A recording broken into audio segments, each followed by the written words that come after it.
Hello and welcome everyone to this session. And today we are going to be looking at a multi-agentic application using LangGraph.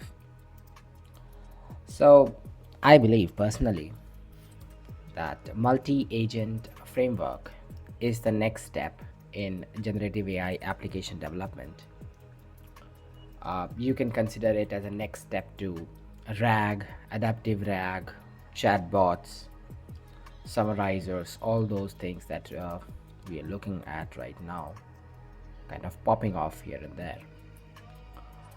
So, what makes multi agents special and why do we need it? Why is it the next step?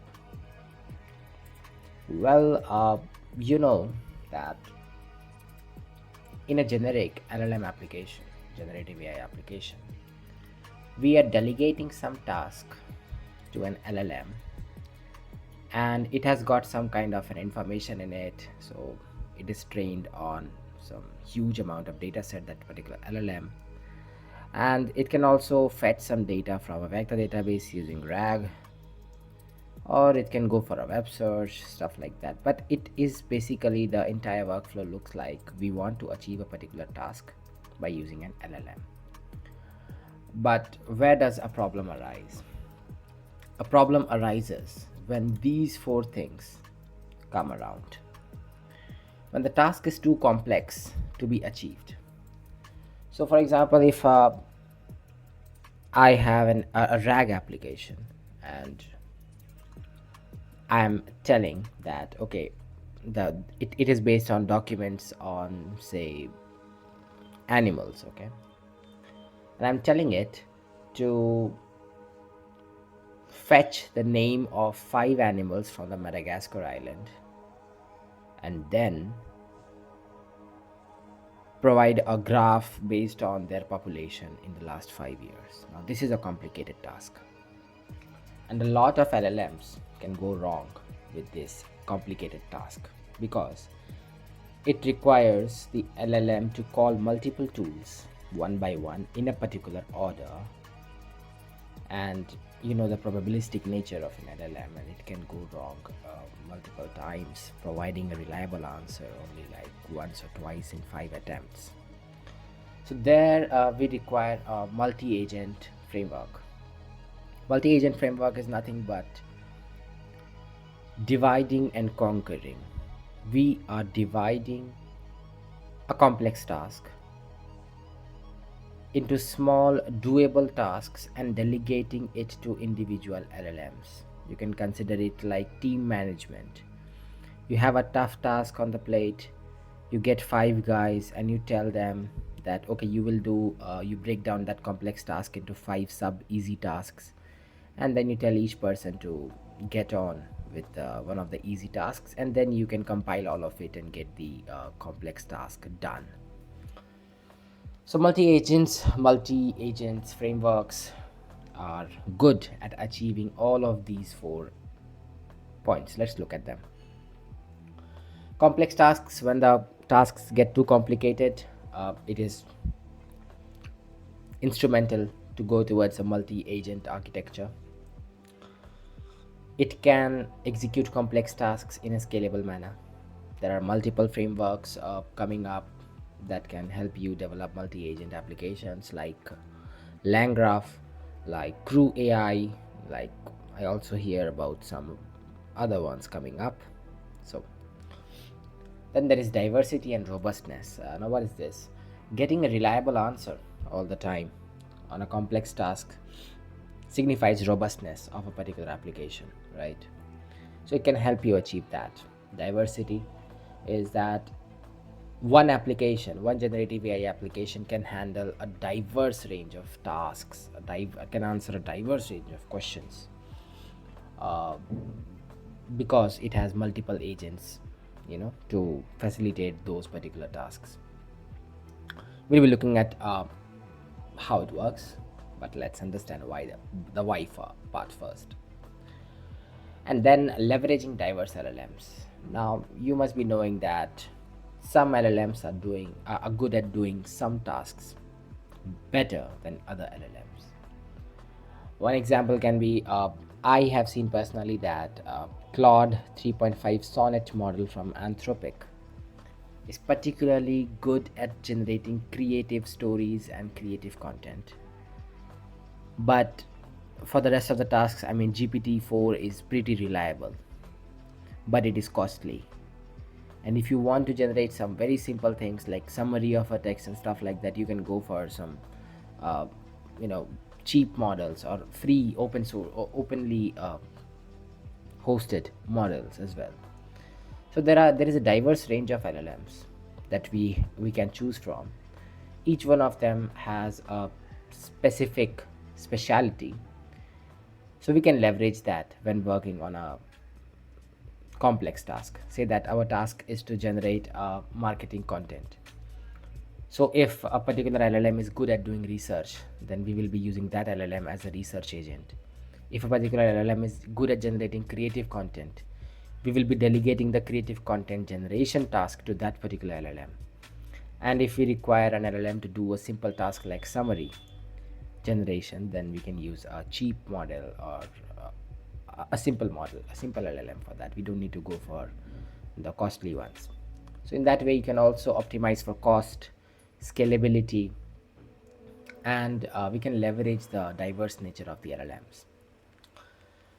Then there is enhanced automated decision making. One important thing with generative AI applications, you can say a limitation of current generative AI applications, is that the automation is done via code, right? So we use if else statements, we use some conditions that if this does not happen, do this, if that does not happen, do that, stuff like that. I mean, up until this point in history of coding, we have been automating tasks by using if else statements, by using some kind of try catch stuff, all those things, right? But with multi agents, we have an entirely new method of implementing decision making using generative AI. What we can do is we can let the AI choose the path to follow by generating a response based on its response. So we can tell an agent, say the research agent, we can tell the research agent that if you think that the content that you have generated is fit for production, send it to the writer, or else you can send it to any of the other agents about which it will be knowing. Okay, so in that way, the research agent is deciding what will be the next step in an automated manner. You can call this probabilistic automation of decision making. So this is a new thing which accompanies the multi-agent frameworks. Now let's look at some common multi-agent architectures that are kind of attracting attention. First is the network. We can call it a network of agents. In this video, we'll be looking at a code accompanying this particular kind of architecture. You can consider it to be the most simplest of the multi-agent architectures. As I said, the concept is based around divide and conquer. A complex task is identified. In our case, the complex task is to generate a chart on some data, okay? And we don't have that data with us. So we are going to be answering questions like generate a chart for the UK's GDP in the last 5 years. Now, this is a complex task because first we need to identify what is the UK, what has been the UK's GDP for the last 5 years, and then we need to write a code to generate a chart around it, and then we need to execute that code. So this is a complex task, right?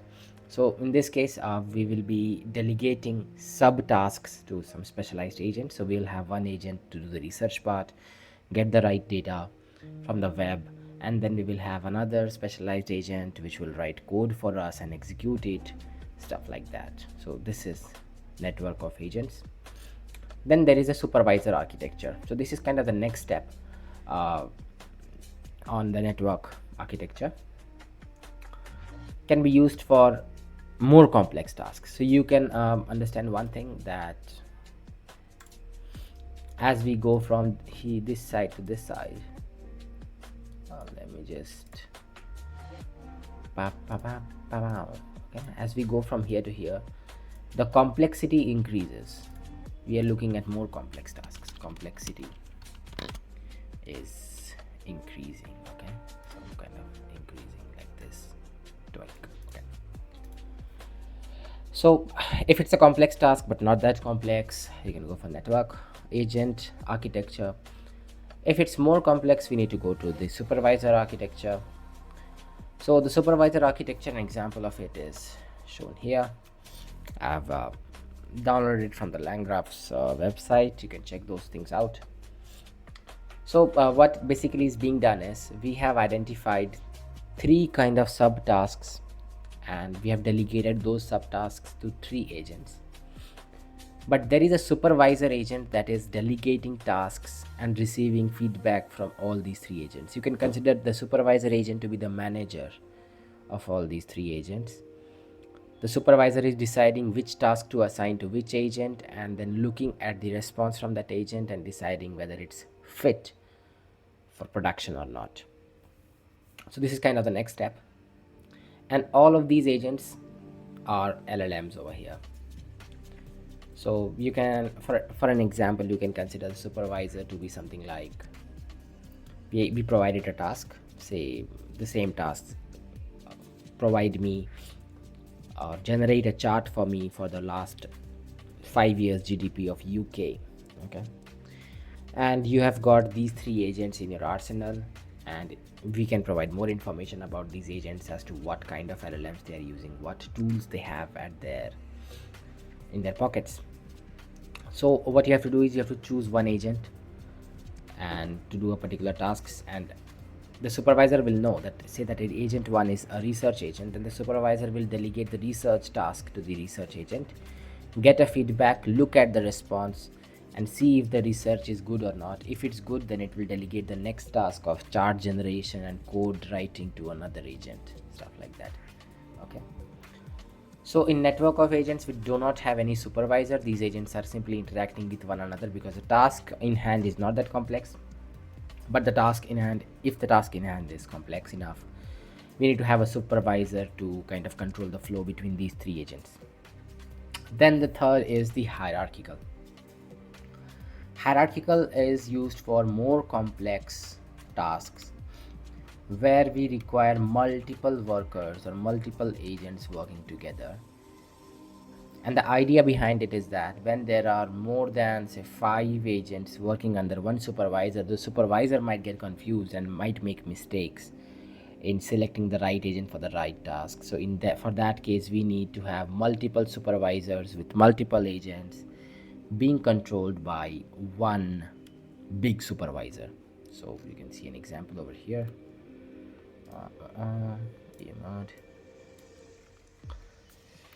So in this case, we have these 2 agents, searcher and web scraper, being controlled by the research team. This is kind of supervising the tasks that these 2 agents are performing. Then we have these 3 agents whose task is supervised by the document authoring team or agent. So you can see that there are these 5 can be called as the worker nodes or the worker agents, and then these 2 are supervising them. And then there is a lead supervisor that is kind of focusing on the prime task at hand, right? Just a second. Yep. Okay. So you can consider that these 2 are managers, all these 5 are associates, and then this is the director. Okay, and this is the client. All right, in that way. So these are some of the common multi-agent architectures that are going around. People are talking about these right now. More of them are around the corner, I know about that, but yeah, it's a good point to start. So today we will be looking at, as I said, I'll be showcasing an example of a network of agents architecture, and we will be creating this particular graph in LangGraph today. And our task is going to be something like, the task in hand that we have decided is, task is or I would say rather the user query is going to look something like the same one. I'll be using the same one. Generate I'll just zoom into here. Generate a chart for the UK's GDP. It can be UK, it can be India, it can be Finland, whatever you want, for the last 5 years, something like that. So obviously we will be knowing the kind of task that our multi-agent architecture is expected to perform beforehand, because without it we won't be able to decide how the architecture will look. So this is the user query that we are expecting. Expecto patronum. All right, this is it. Yeah. So our flow is going to look something like that. We have a researcher agent, we have a chart generator agent, and we have some conditional edges over here. Okay, by the way, if you do not understand LangGraph yet, if you don't know about it, I strongly suggest you to learn about it. It's a very good area to get started with low level development of multi-agent workflows, and you can check out my agentic workflows playlist if you want to dive into it. Okay, so yeah, the user is asking a question like generate a chart for China's GDP for the last 10 years, and then that particular query will be bounced to the researcher agent.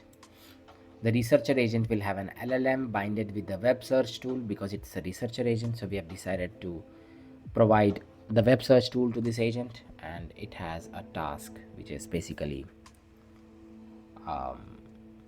embedded in its system prompt. Okay, and then after the researcher generates its response, it is sent to a router, and from there it goes to these places.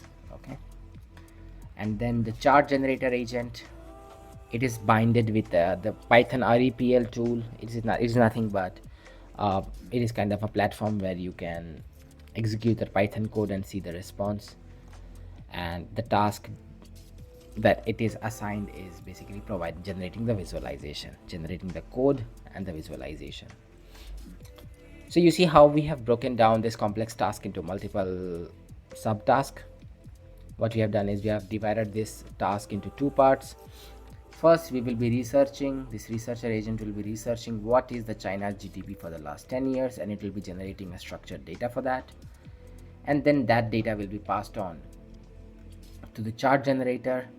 The chart generator will basically write the code and then use this particular tool to execute it, and we will be looking at the chart response.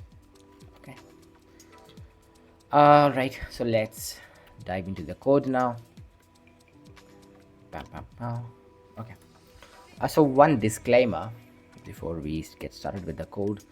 The code is using all of the different concepts from LangChain, LangGraph, all these things. If I go on explaining every bit of that, it will be a very long video. That's why I have created the agentic workflows playlist beforehand. So if you get any doubts, you can ask it in the comments, but I'll be providing you with this notebook and you can check it out, play around with it. But yeah, so we'll be looking at the high level logic that we are kind of looking forward to, and not the low level why this dictionary, why this code part. You can check that out yourself, right? I'm considering it to be a little bit of an intermediate kind of a video. So first we have imported all of these important stuff from LangGraph, LangChain, and then we have defined this particular function. It's you can call it a helper function to create an agent. So basically we will be using this function to create both the researcher and the chart generator agent, instead of creating them one by one.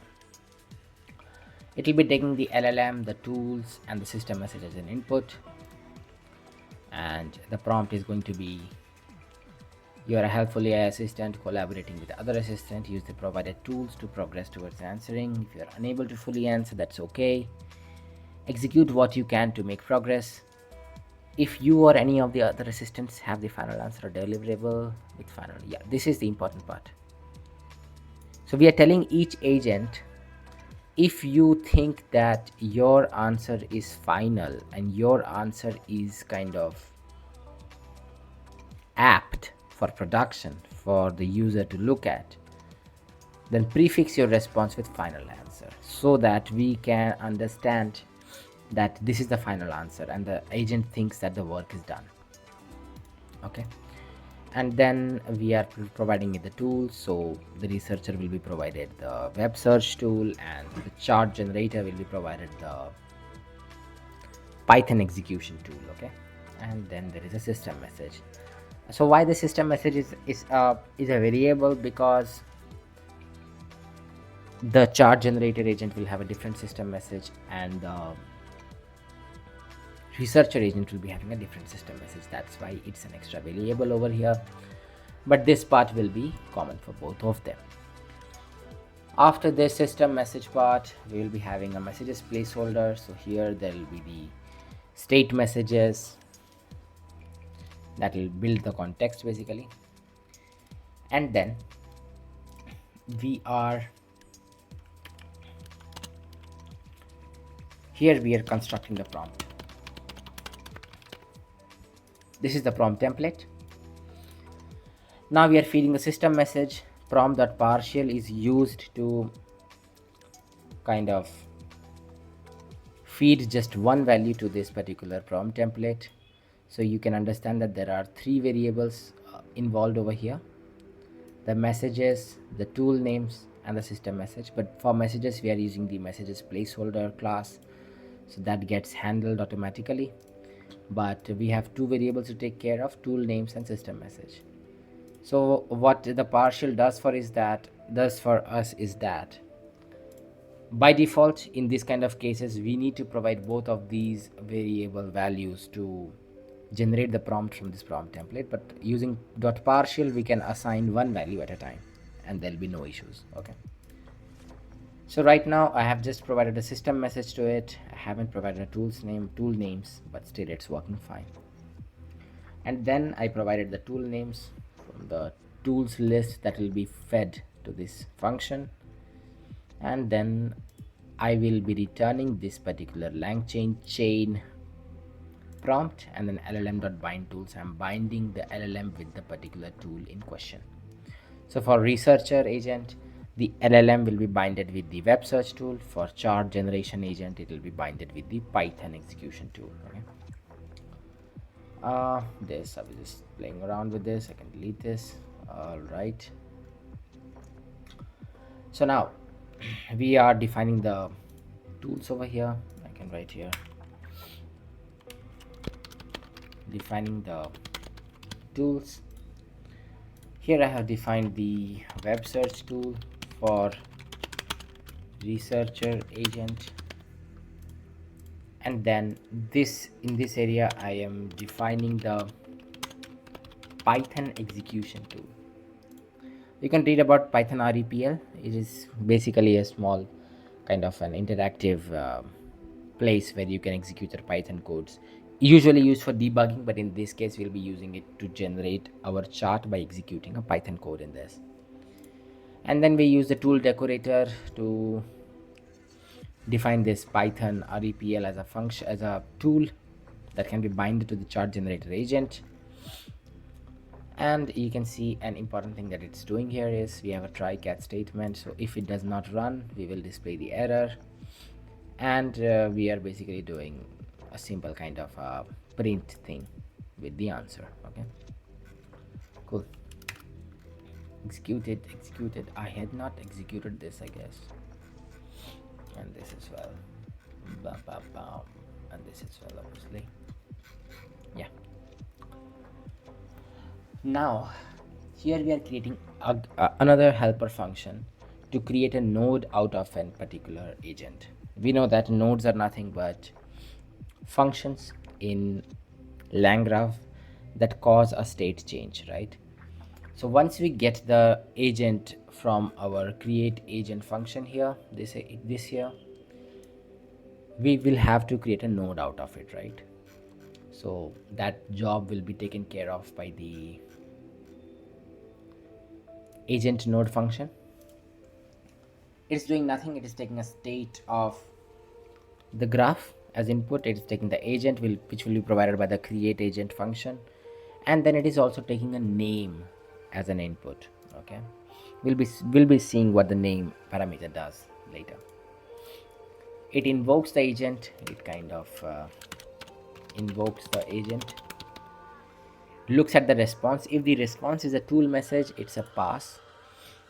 Else what it's doing is it is converting that particular response from the agent and excluding these two things from it and renaming the result.name as name. Now what is this? Okay, every single AI message that is generated, it has these two parameters in it, type and name. Okay, for us by default the name is empty, it's none by default. But what we need to do is we need to enrich that name metadata to a name that is being fed here, because in our workflow we need to understand who is sending that particular data, who is sending that particular state message. So our graph state looks like this. There is a message key and there is a sender key. The name metadata that I'm talking about here will be required to enrich the sender part, because our workflow's logic depends on that. As you can see, if previous state sender is generator, then go here. There are conditions built on top of this, we'll be understanding them. So we need to do this. We need to basically enrich the AI message metadata by the name of the agent that has been called, and then you can see we are returning the updated state. It has got the result of the response that it provided, and it also has the sender name. Sender name can be the agent name that has updated the state. Okay, so the response which we get out of a particular node will have these information in it. It will have a message and it will also have the sender's name as to which agent made these changes. Now here we are defining the graph state. As you can see, our graph state has a message key and a sender key. The sender is string and the messages is a list of messages, and this is the reducer we are using. Okay, cool. Now defining the LLM.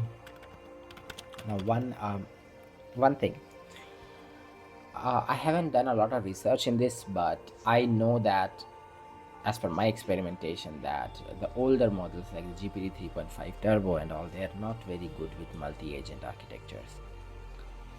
If you want to play around with multi-agent architectures, the latest Llama model or Claude 3.5 Sonnet or these GPT-4 Omni, these are some good options that you can use. If you do it with GPT 3.5 Turbo, it might work, it might not.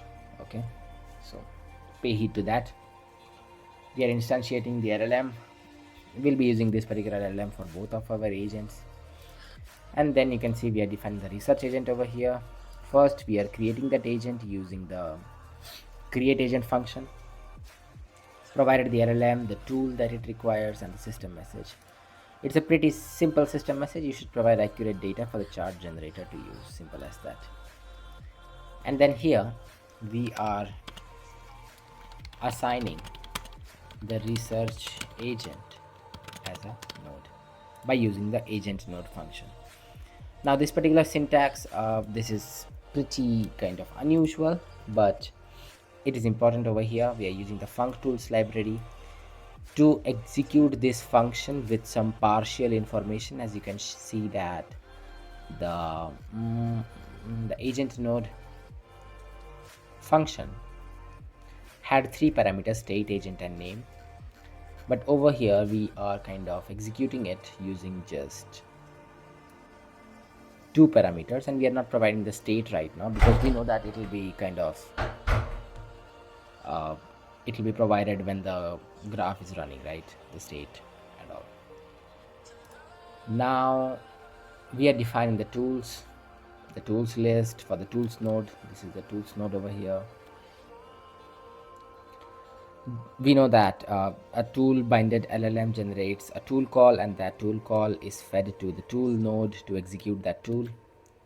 So we have the tools node over here. It has two tools, the Tavily tool, which is the web search tool, and the Python REPL tool, which is used for Python execution. Then we are defining a router. This router is basically controlling the entire flow of operations in our graph. Okay, so we are defining it as if the researcher provides a response, then for the first time it will be sent to the router, and the router will decide where to go next. If the researcher thinks that the response is final, then it will include the final answer as a prefix to the response, and it will directly go back to the user, because then it will mean that this is the final thing. And if the tool call is present in the researcher's response, I mean if the researcher has decided that I need to call the web search tool, then the router will go to the tool node, which will basically call the web search tool.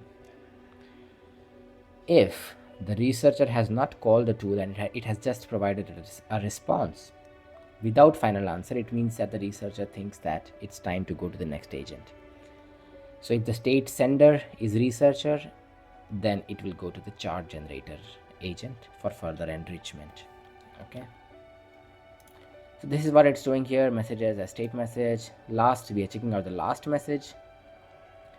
If the last message is the tool call, let's see here, if last message is a tool call, then we call tool, then we go to the call tool node, or else if final answer is present as a prefix in the last message's content, we go to the end, because then it would mean that the task has been accomplished. Else, or by default, return continue. If these two things don't happen, if it's not a final answer, if it's not a tool call, then continue. Continue would mean go to the next agent. Now we are kind of defining the graph workflow.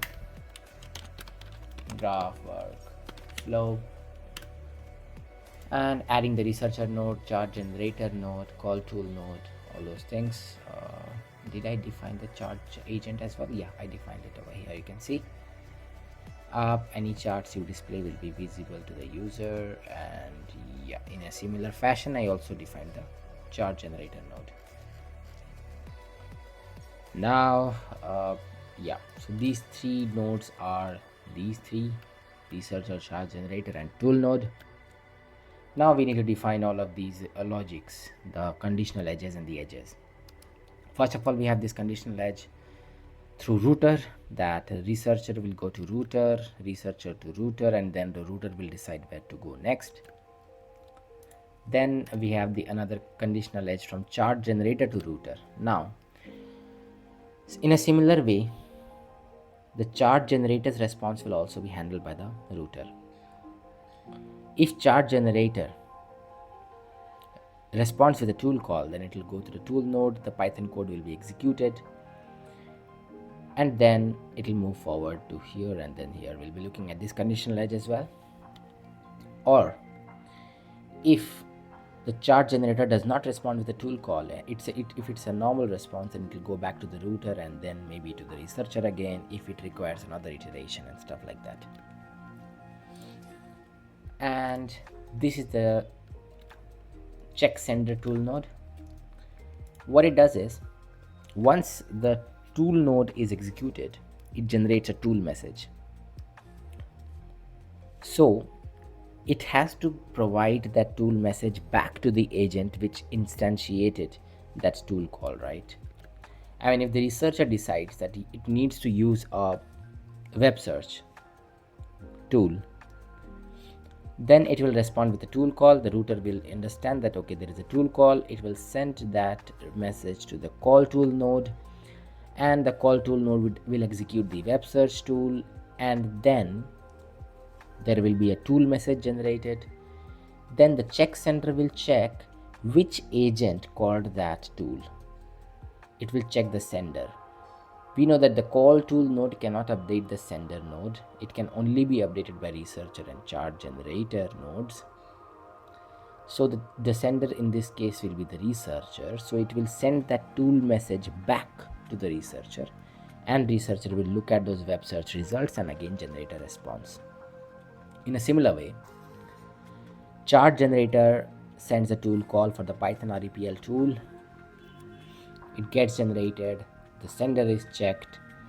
If the sender is chart generator, then it will get sent back to chart generator. So it is kind of a React agent, the agent which is calling the tool needs to look at the response from that tool, right?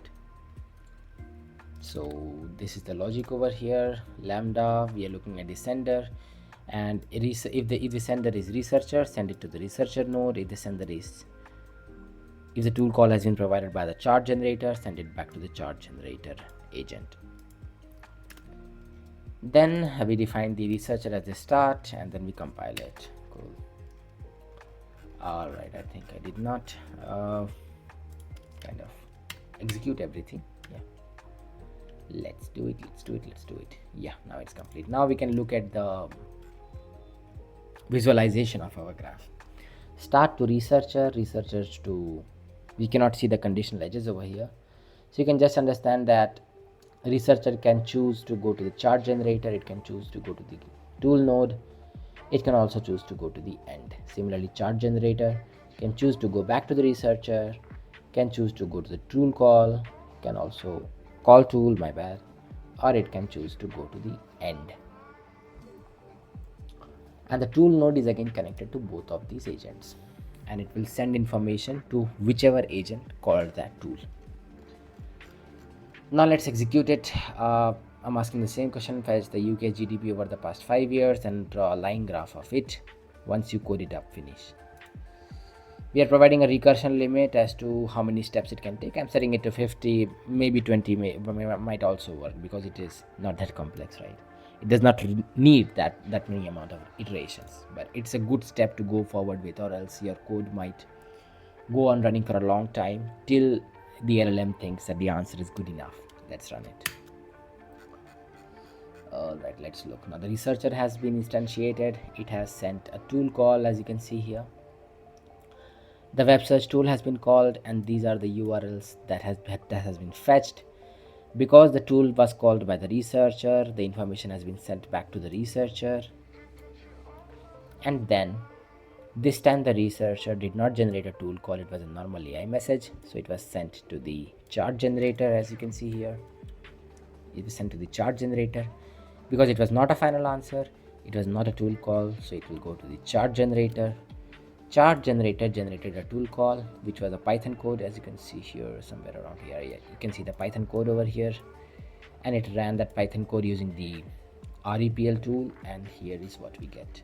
You can see the REPL tool being run here, and we get the chart from here. And then you can see, once the chart has been fetched, the chart generator gives the response final answer, and as final answer is there in the response, it gets back to the user and the graph ends.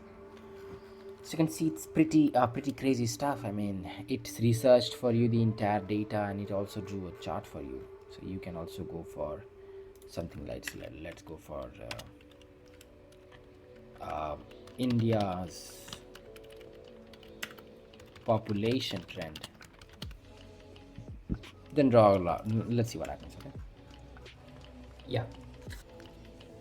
So you can look. Researcher to the tool call. The question was fetch India's population trend for the past 5 years. Draw a line graph. Went to the researcher, called the web search tool, back to the researcher, and then to the chart generator, and this particular graph has been drawn over here. The line chart. 1.4 billion to 1.44 in the last 5 years. Pretty good. So this is it. This is an example of this network of agents architecture. You might want to research with supervisor, hierarchical if required. But as the complexity increases, you need to have a deeper understanding of LangGraph or frameworks like that. So, anyways, I hope you learned something good, and I know that this was pretty complex, maybe for beginners, but you will catch up. I believe in you. So, see you in another video. Bye bye.